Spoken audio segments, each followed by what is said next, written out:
Towards the end of the last tutorial, when we briefly looked at setting up a project and including specific bins for different types of asset, I talked about frame rates. In this tutorial, I'm going to develop on that further by explaining why an understanding of frame rates is important when we create a movie using Premiere Pro. I'm also going to discuss different footage types, because we need to be aware of the different qualities of video format, such as AVI or FLV or MP4. I'll start off by talking about frame rates.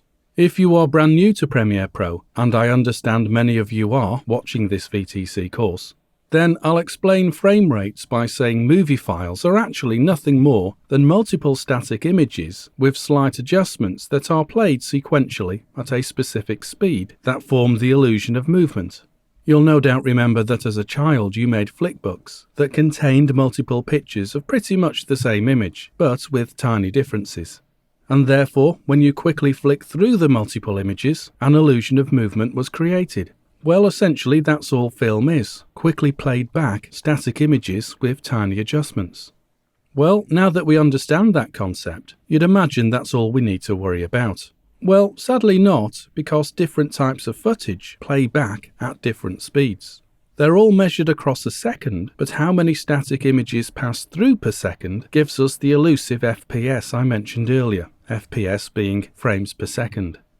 I think it's safe to say that digital video footage nearly always falls into one of two playback speeds. That said, movie footage, used at cinemas, plays at a different speed too. Predominantly, we can break down the two main FPS speeds by locality. In Europe, the movie format is known as PAL and plays back at 25 frames per second. However, in the USA, the format is NTSC, and the playback speed is nearly 30 frames per second. To be exact, 29.97. Remember we saw that FPS figure with those multiple movie files imported in the last tutorial. So, to reiterate, the PAL format plays back at 25 frames per second, whereas NTSC equals 29.97 frames per second. The commercial movie format, found in cinemas I mentioned a moment ago, plays back at 24 frames per second. As a side note, these frame rates are known as constant frame rates, whereby the multiple static images play back at a constant speed across each second. Each file is equally spaced within the second. However, it's worth noting that footage shot on iPhones and the like has a variable frame rate. If you've ever wrestled with iPhone footage in a program like Premiere Pro before, you might have been agitated by the seemingly good video quality slipping out of time with the embedded audio component of the video. Well, that's partially because of the variable or fluctuating frame rate. Anyway, we'll get to that as we progress.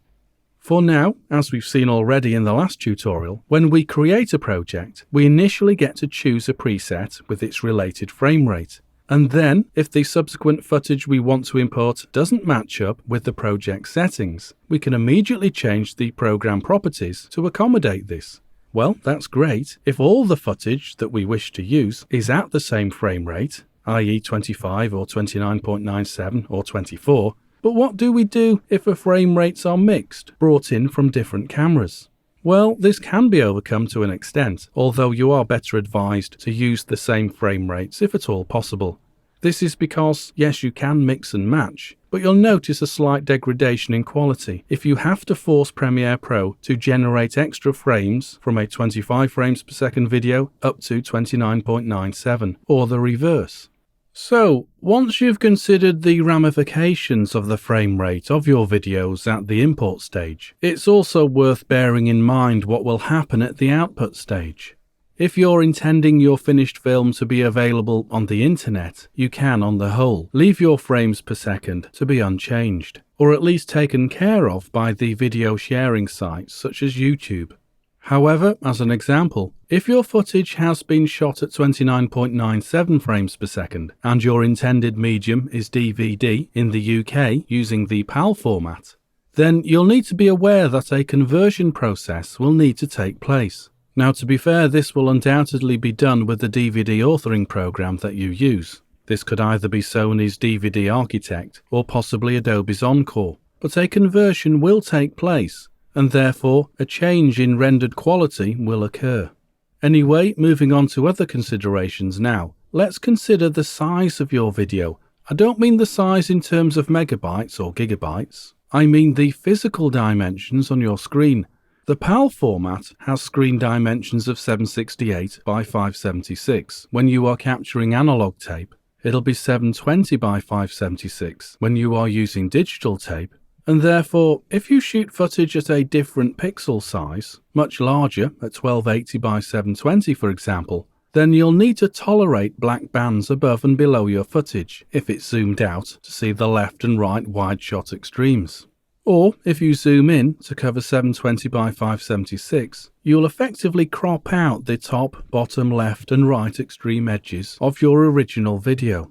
Now, if you cast your mind back to the previous tutorial where we looked briefly at incorporating a preset to set up a project's parameters, you might remember that when we choose a preset format, such as PAL or NTSC, then you'll get two options. You can either use standard definition or high definition. Now the difference between the two relates to the aspect ratio of your footage. Standard definition aspect ratio is set at 4:3, whereas high definition has a ratio of 16:9. Okay, and then one final thing to look at, and connected to this, is the way that video footage is presented differently dependent on whether you play back on a PC screen or a TV screen. This is known as the pixel aspect ratio. Computers display pixels as squares. By contrast, TVs display individual pixels as rectangles, and this is further differentiated dependent on the format, NTSC or PAL.